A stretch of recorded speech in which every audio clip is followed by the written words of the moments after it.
The good man in the cell next door to me, my friend Bob Craner. It's a name that so many of the millions watching John McCain accept the Republican nomination would never recognize. Friends. But for John Craner, the name of his brother brings on more than a wave of applause. It brings back more memories than can even fit into a 40-minute speech. He was always like that. That's what my sister Shirley said.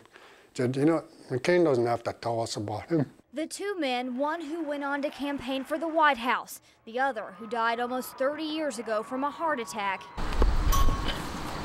were neighbors in a POW prison.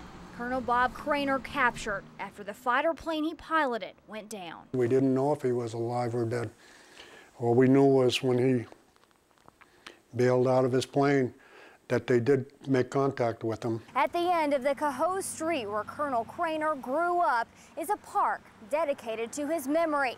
Craner's brother says that John McCain once told his family he felt like he knew more about Cahoes than they did, simply from hearing so many stories through taps between that prison wall in North Vietnam. They had like a special code that they use, and it's like it's a tap code. It was like a long thing, but they had all day long. They didn't have all the time in the world. The relationship created between those prison walls went on long after the men returned home.